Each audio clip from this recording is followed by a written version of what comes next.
রামনগর বিধানসভা কেন্দ্রের উপনির্বাচনে বিরোধী দলের এজেন্ট ছাড়া ভোট হয়েছে বলে অভিযোগ করেন ইন্ডিয়া জোটের সিপিএম মনোনীত প্রার্থী রতন দাস। তিনি নিজের ভোট দেওয়ার পর বিভিন্ন ভোট কেন্দ্রগুলি ঘুরে দেখেন। তারপর সাংবাদিকদের প্রশ্নের উত্তরে বলেন, পোলিং এজেন্ট ছাড়া ভোট হচ্ছে, কোথাও পোলিং এজেন্টদের ভিতরে ঢুকতে দেওয়া হয়নি।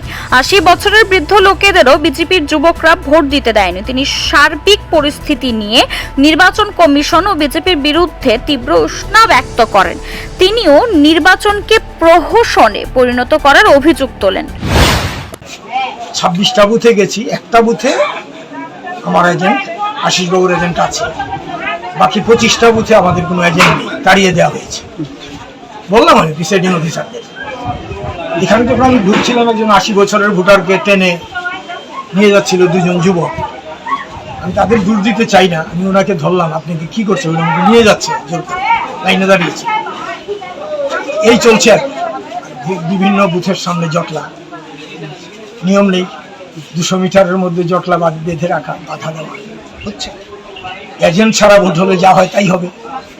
আমি দিনের শেষে কথা বলবো। আমি যাচ্ছি, ভোটের এই হচ্ছে চিত্র, উইদাউট পোলিং এজেন্ট। হ্যাঁ, polling is being commenced. What can I say? Election, is it possible? Absolutely. এদিকে বিজেপি প্রার্থী দীপক মজুমদারও বিভিন্ন ভোট কেন্দ্রগুলি ঘুরে দেখেন। বাণী বিদ্যাপীঠ স্কুলে লোকসভা নির্বাচনের ভোট প্রদানের পর তিনি বের হয়ে পড়েন।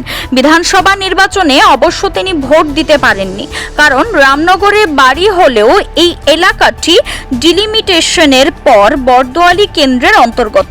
দীপক মজুমদার বলেন, সর্বত্র শান্তিপূর্ণভাবে ভোট হচ্ছে। শুরুতে কয়েকটি জায়গায় ইভিএম গন্ডগোল থাকলেও পরে ঠিক হয়ে যায়। বিজেপি প্রার্থীদের জয় নিশ্চিত বলে এদিনও দাবি করেন তিনি। শান্তিপূর্ণ অবাধ সুষ্ঠু নির্বাচন হচ্ছে রাজ্যে। তার সঙ্গে বরদোয়ালি বিধানসভা কেন্দ্রেও খুব সুন্দরভাবে সুষ্ঠুভাবে নির্বাচন অনুষ্ঠিত হচ্ছে।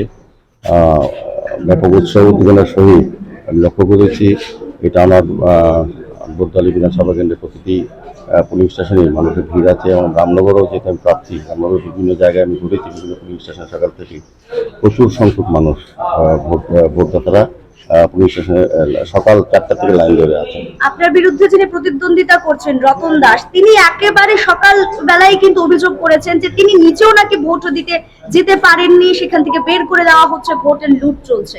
একদম মিথ্যে কথা, সিপিএম তো মিথ্যে কথাই বলে। রতন দাস তো হারবেন জেনে কথা বলছেন।